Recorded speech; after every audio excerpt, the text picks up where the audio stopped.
ahead and get started. Happy Friday, everybody. We're very excited to start Hispanic Heritage Month, which I think is very interesting because it starts September 15th and it goes to October 15th, which, isn't the usual, kind of month kind of situation. So, and I wondered why, and I hadn't heard. So I looked up why it begins September 15th. And Latin American Independence Day, actually in Central America in 1821, and independence from Spain. So Costa Rica, El Salvador, Guatemala, Honduras, and Nicaragua. And then Chile, Independence Day from Spain in 1810, was right around in the middle of September. And then Mexico in 1810 as Independence Day from Spain. So I think that's super cool. And so Hispanic Heritage Month is an opportunity for us Americans to celebrate Latinx influence on our culture, so much influence on our culture and an importance in our country. And so I'm very excited to talk about Hispanic Heritage Month. And then without any further ado, we have our place at the table, which has become my very favorite thing of the month for sure. We'll get to hear from staff who will talk about their heritage, how they grew up, about their family. And because at the Villages, what we know is very important to us, and one of our high values is that everybody has a place at the table, that our table is so big that we can make room for everybody. So what's going to be really important after Audrey talks is that we welcome her, because it does take a lot of courage and vulnerability to share. And I hope that other people are thinking about signing up for the place at the table and in future town halls. So without any further ado, I'm going to turn it over to Audrey. And Audrey has been with us for 2 years and 3 months, and she is a family case manager for our Healthy Families program, one of our really important programs, our mom's program here in Marion County. And we're gonna just turn it over to Audrey. Well, that food looks great because I love grill. Well, another thing I want to tell you, in South America, the majority of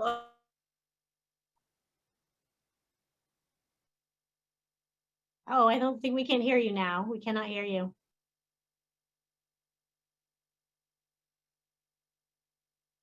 Can you hear us, Audrey? Do you hear me now? There you are. Yes. Thank you. I was telling you, in South America, the majority of independence from Spain happened in July.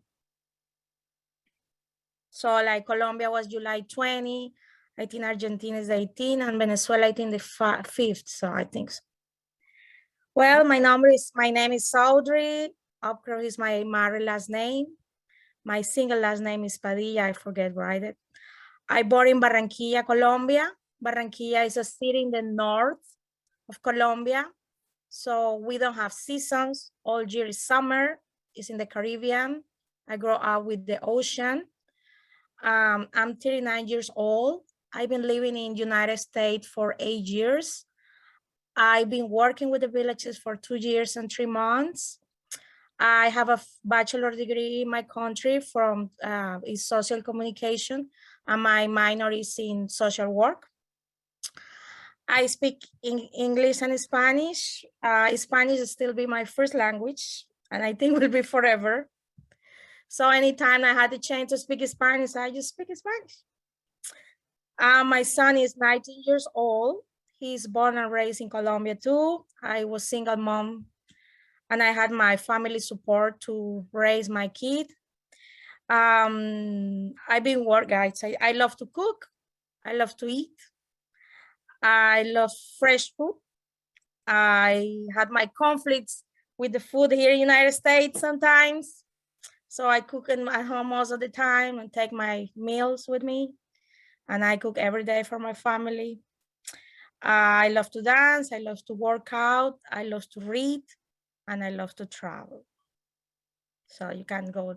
Oh, here I put my Colombian flag with the butterflies, because I don't know if you hear about Gabriel Garcia Marquez. Is a Colombian writer about the yellow butterflies. So, and he's from the Caribbean as well. And the American flag, the North American flag, and the Colombian hat. So it's my favorite. You can go next, please. Well, here's a little about me. I just want to take pictures, and I think will be more easy to explain. I am a very oriented family person, as majority was Hispanic people, Latin American people. So here is in the left, when I was a baby with my mom, with my family. This one is when I have the hat is in a bridge in the river. We have a river there, similar like the Mississippi. It's a huge river that crosses the whole country. So now they do, I love everything with water, with boats, so everything about that, I just go all the time. The other one is a very good moment to me was when I get my United States citizenship. That was in the time I started with the villages in the same month in July. It was for my birthday. The other picture is in Machu Picchu in Peru. I went like 10 years ago. The other picture is with my whole family, with my son, my brother, his girlfriend, my husband, and my parents-in-law. The other one is in a boat with my husband in Tayrona Park in Colombia. It's something I compare kind of like Hawaii because it's mountains with the ocean there, but it's hot the whole year. Mm. The other pictures was in Las Vegas with my husband and a boat. I had a lot of pictures in boats. In San Andres Island is an island in the north Colombia that is in Central America.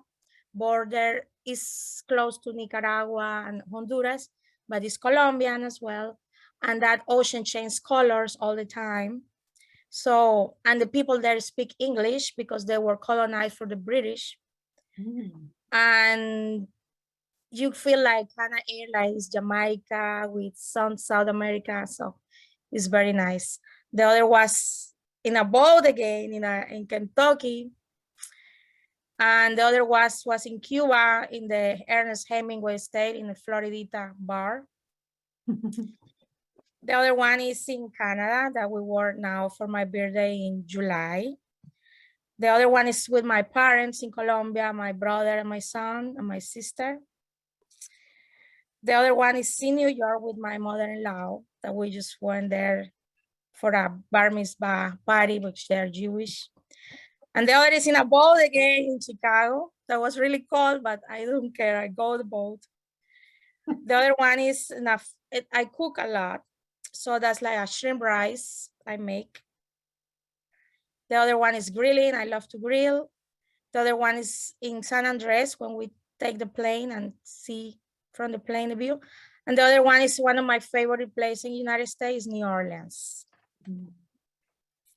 So it's a little about me. I'm a very sociable person, even I don't have a lot of time to socialize. I'm very happy for my life. I'm very grateful for this country that take me as a part. And I'm happy with my job because I can help other people as well that they just come here and they don't have a clue about how the system works, about how it is, a lot. And because besides we help with the babies, we just don't help with the babies. We help with the whole family group. So because I have a mom that asked me, so you were just going to target the baby and we're happy with the rest of the family? Say, no, we just focus with your baby. But I say, I am not the fairy tale, but I'm going to do as much I can to help. So I feel very grateful, like I can give back something what I get. So you can go next, please, I think. Okay. So this is a little of my culture.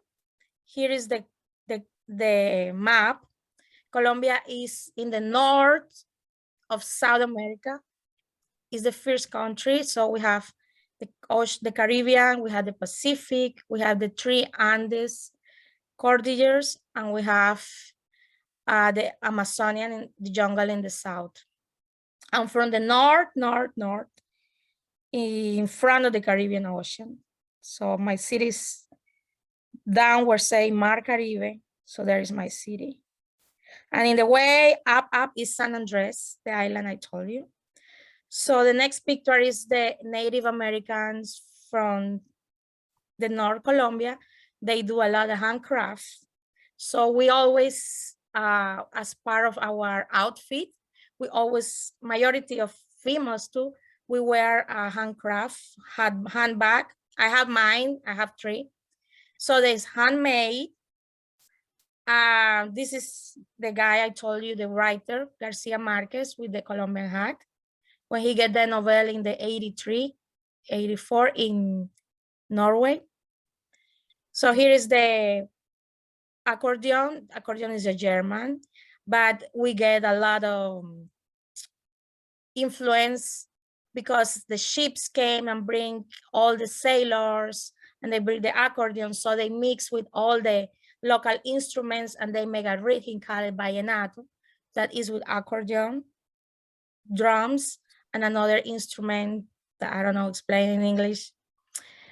It's something like that.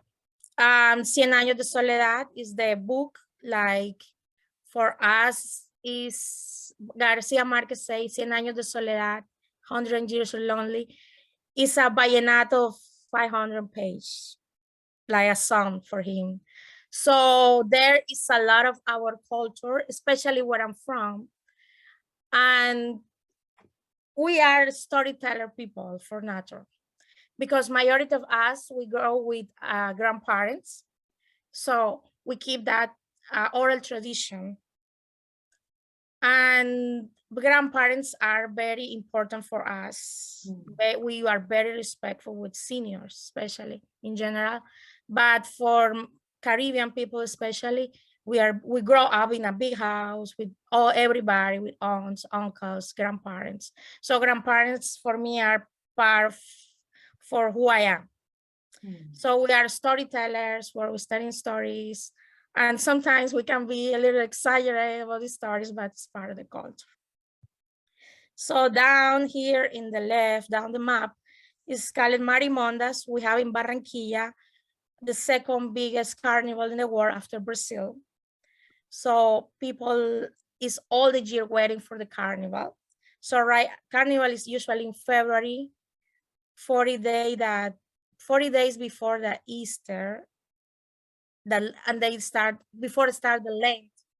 So when December start, people immediately January start, people immediately switch Christmas to Carnival immediately.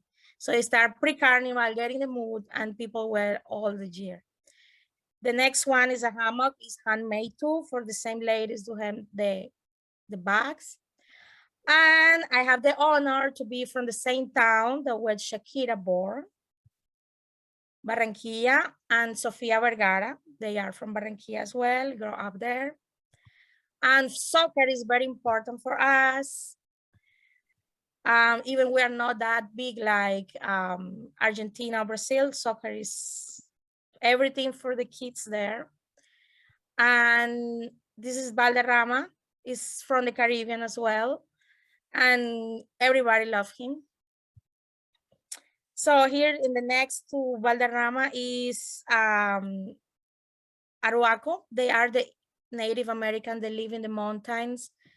We have something in Santa Marta called Sierra Nevada, is the highest mountain close to the ocean. So if you go up, it's cold and they have coffee there. And if you go down, the ocean is hot. So they do handcraft bags too. And we wear it to us to the daily life.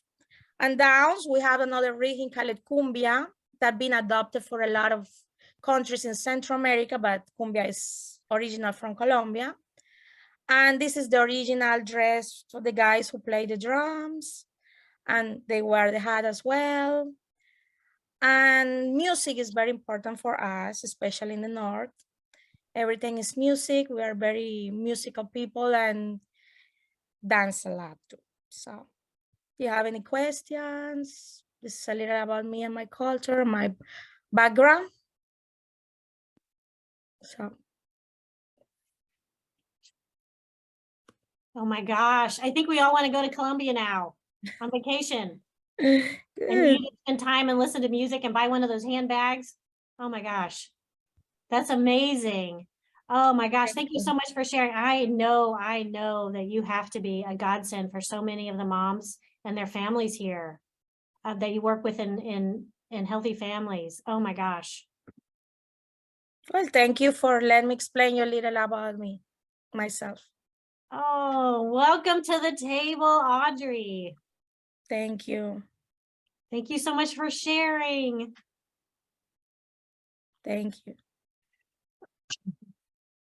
Okay. Okay, thank you again. So let's see, we're not going to talk about COVID now, so that's good, even though I still have a little cough that I'm going to try to contain because of my own COVID recovery. So, okay. So a little bit about our golf classic. So many of you may know that this year was our 25th annual golf classic. And Audrey, you're getting a lot of chats coming in. I don't know if you can see those. But that, oh, you can because you're replying. Oh, thank you so much, everybody. Oh. Okay, so back to the golf classic. So the golf classic, so 25th annual golf classic.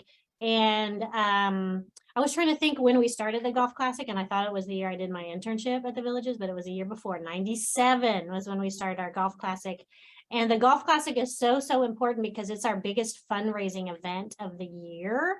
Many of you may know that we have to raise funds because the state doesn't pay us enough to do things like, you know, concrete support sometimes for our clients and going above and beyond to make sure that we can help our clients and do staff appreciation events, etc. So our golf classic and the funds that are raised there are just super important.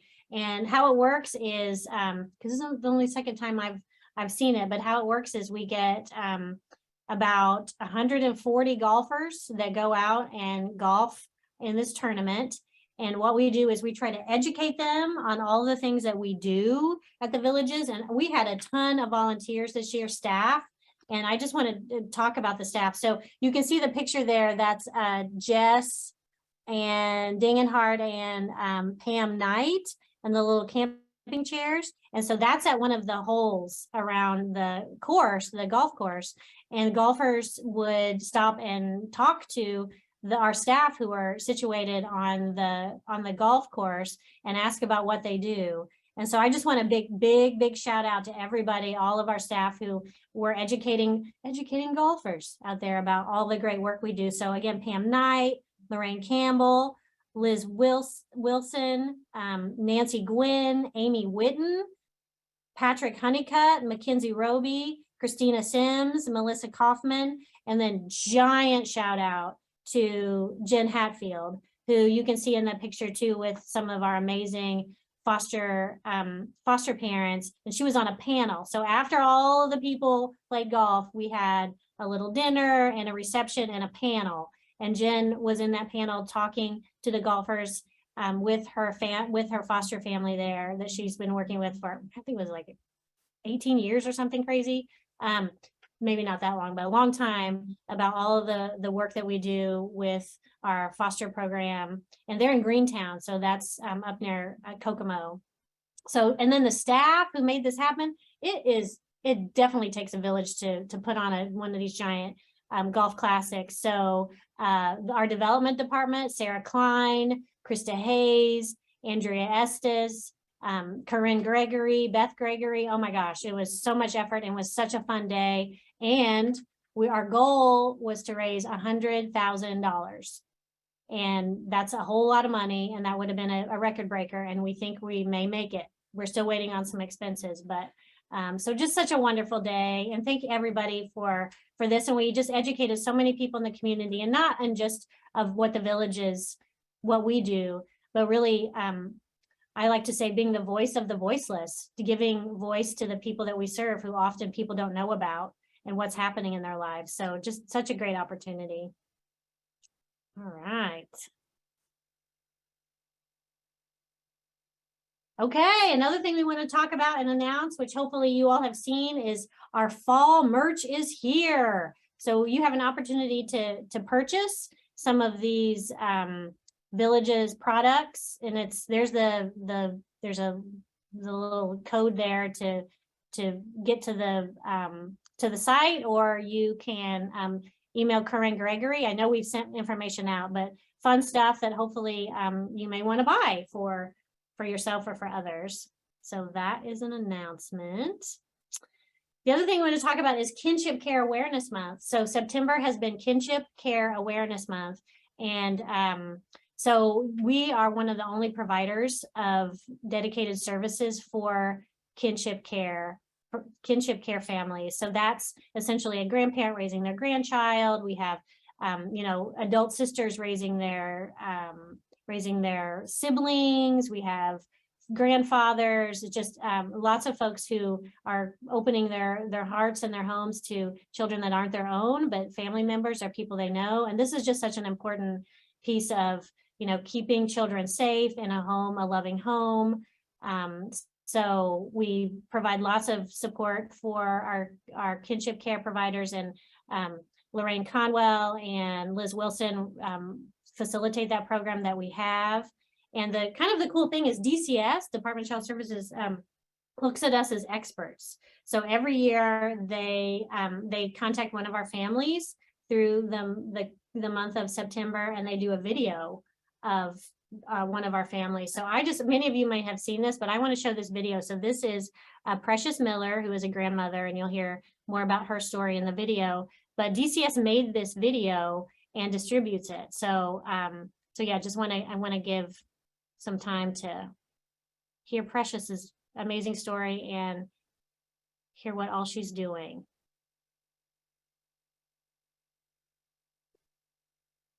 It takes a minute.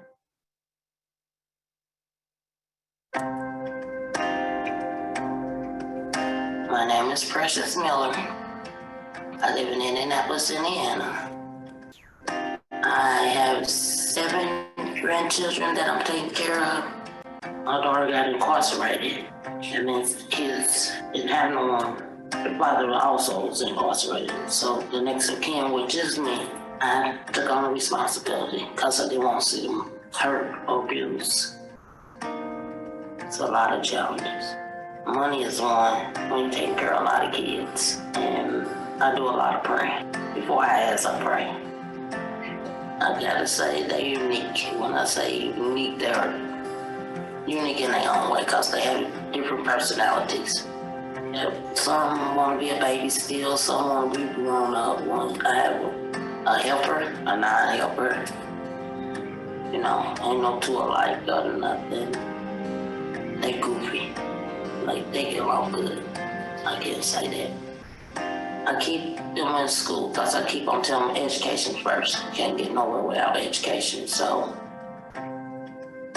kinship caregiver means a lot because you gotta love them, you gotta have love, and be helpful, mindful,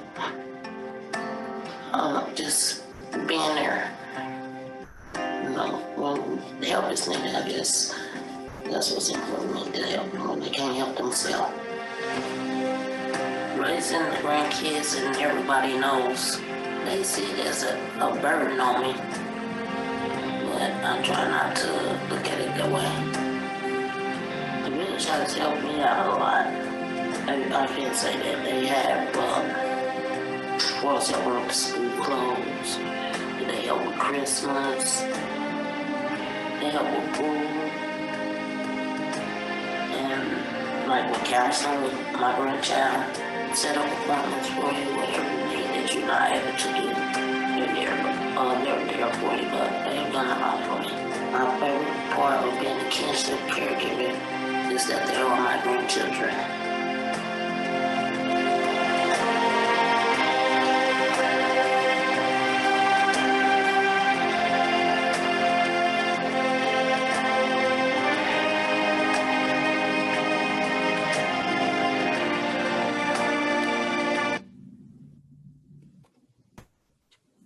Jan, I've seen this 3 times now, and I just want to say, I'm not crying, you're crying. Oh, oh my gosh. Right Oh, here every time. I know when she says the part of, that it's not a burden, that people think it's a burden. And I know that's the part where yeah, pretty amazing. So I want to let you know that Ms. Miller came to our board of directors meeting this past month, and she talked to our board of directors. So, our board of directors are our governing entity. So these are people, just volunteers out in the community that are on our board of directors. And it was just such a powerful moment, and just, I think, really solidifies why we do what we do in terms of just helping those who that are struggling. I mean, trying to do their best and stepping up and doing what they can, but still needing our help and needing someone to walk along with them and hold their hand.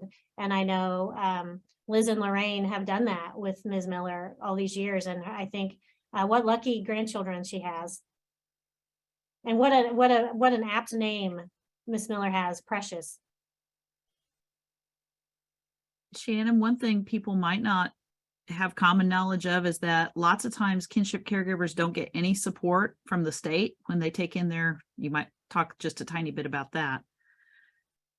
Yeah, so I mean, if you think about it, kinship care families are keeping kids from being in foster care, keeping them from having open Department of Child Services cases, and they're not paid a dime. Nobody, and that's the thing I think is so special about our kinship care program. Remarkably and sadly and weirdly, there aren't programs around the state that help families. We know that in the state of Indiana, there are 55,000 families who are taking in children that are not their own. 55,000. And we all know them. We all know people who have taken in their grandchild or have a couple of children from their sister that are staying with them for a while, etc. But there's really almost nothing to help families. And I'm just so proud that the Villages has such a program, and it's small, but it is mighty, this program. And it's just so important. So yes, Kinship Care Awareness Month. And some of you, I know we've talked about this program, maybe we want to highlight it again, but just very, very, very important work we do.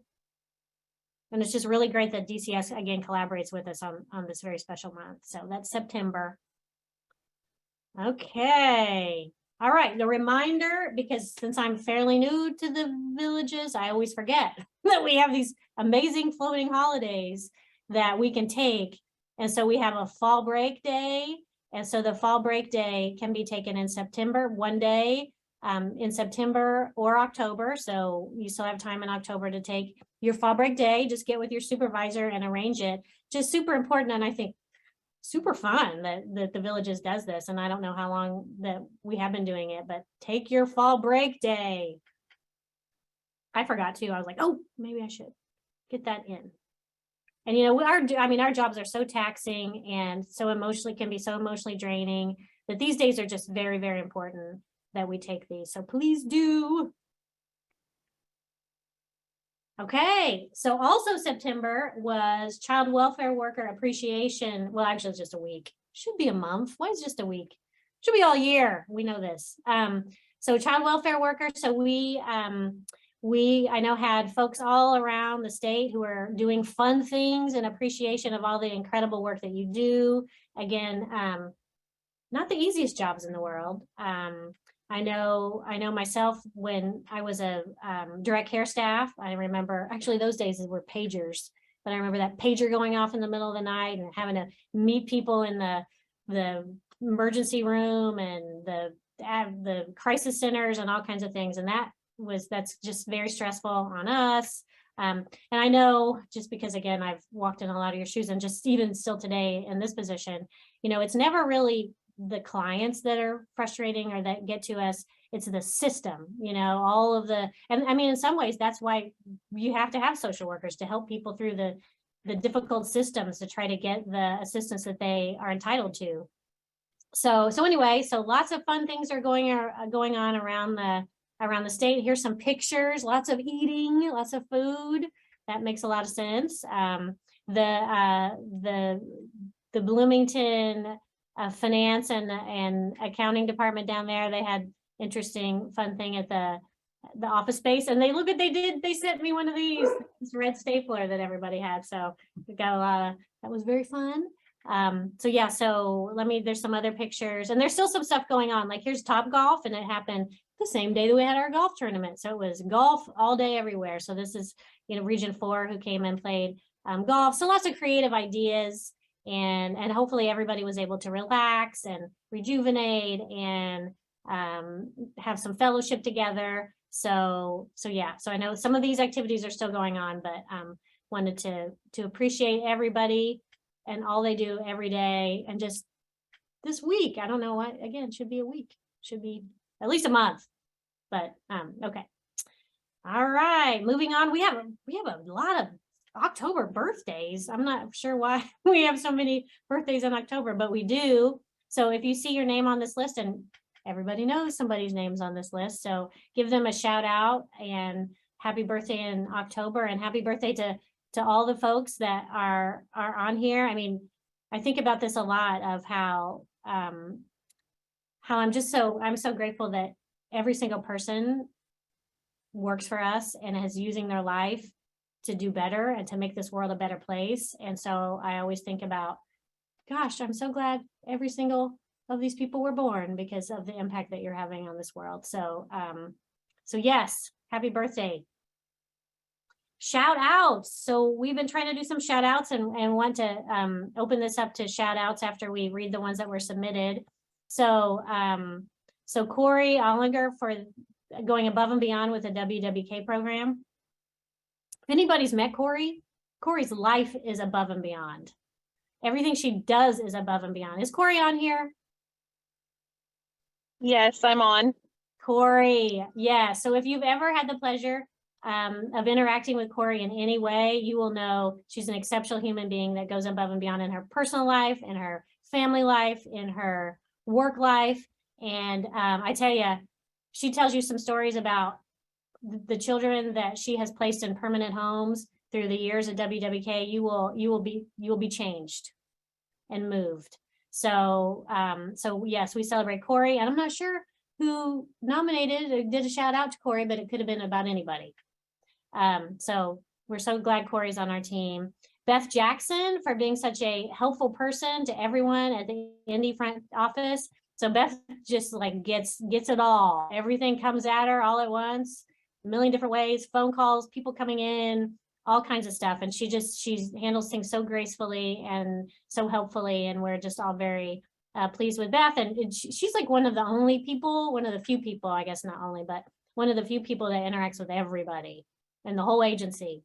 So a shout out to Beth. So I want to open it up to any other shout outs that you have for your coworkers and anybody you want to recognize. So you can just kind of popcorn out there and jump in.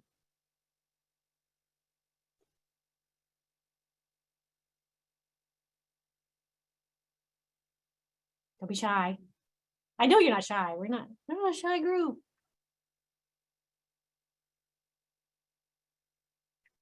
I'll go. I'm not titled correctly because I'm helping with the call today, but this is Sarah Klein.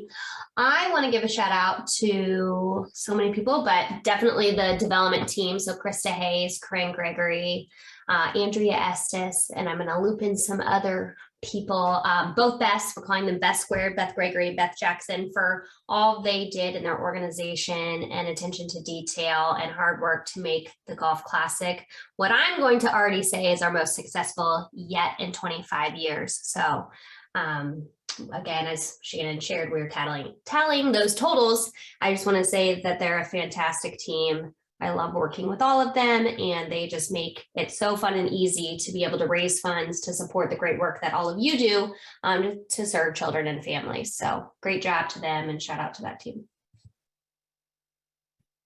Lots of work and lots of success. I have one. Rain. So I want to give a shout out to Liz Wilson. Kinship Care Month obviously is in September, and we've had a lot going on, and she's handled it and done great. We are a mighty team of two, And so she has been a great partner. And I just want to shout out Liz for all of her hard work this month. Is Liz on the call? I'm not sure. I hope so. Let's see. Because I have a story. Yes, to I tell. am. Is Thank you Liz, so are there? much, Lorraine. So Liz barely survived being in a golf cart with me driving at the golf tournament, I will say. When I killed the golf cart and Liz and I had to walk the rest of the way to the facilities. And then I was afraid to drive her back, so I had to have somebody else drive her back. So she survived, and my apologies, and what a That was a funny moment. So, Yeah, that was a funny moment. Yeah, had so much fun. Yeah, shout out to all the staff on the golf event. It was amazing. It was something I just didn't expect how smoothly everything just fell into place. It was a great day. So shout out to everyone that worked on that. well, you made it an even greater day because you got to educate people on kinship care, and every single person, every single golfer who you told about kinship care knows somebody that's taking care of a child, probably in their family or in their neighborhood, that is not their own. And so, yeah. It was a great day. I got a chance to sit with Lorraine and chat. We're both so busy that we don't get a chance to just sit down, so, together. So thank you for Lorraine for listening to me all day. So thank you.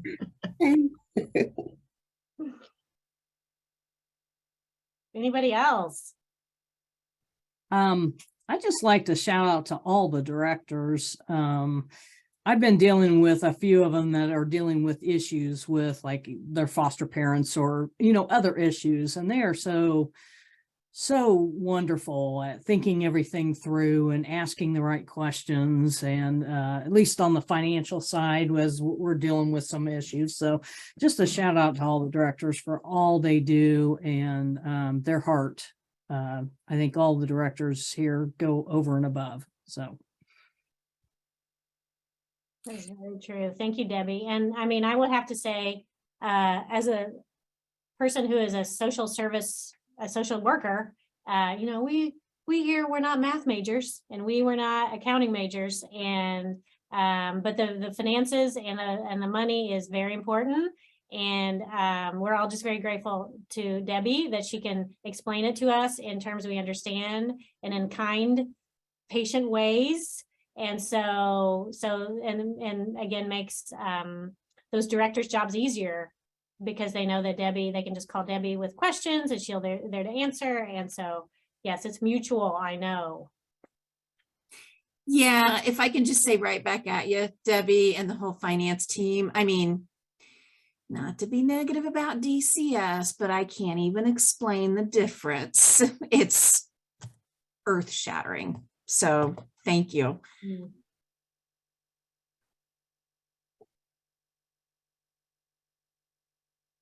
I've got another one, and this goes to Dries Guy, who is an artist and commissioned a piece for us to put in our silent auction at the Golf Classic to raise funds again for the villages. So it was a great blue piece. I'm sorry, Dries, if it had a title, my mind is blanking, but it was fantastic, and it went for a great amount of money. So thank you for doing that.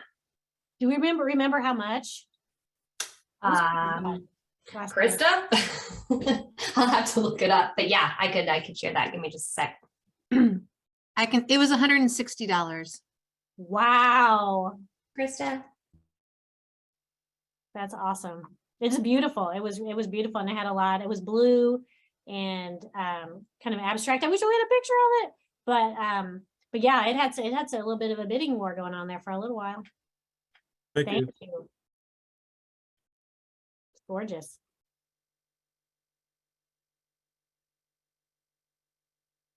Anybody else? Okay. Well, looking forward, we have our next meeting, our next town hall will be on October 28th. And please, if you want to be a presenter for A Place at the Table and share about your heritage and about your life and about what's important to you, we would love, love, love that. So reach out to Beth Gregory and yeah, that would, and then so now we actually have a little bit of time for questions. A little time. Why do we always run out of time? Questions or comments or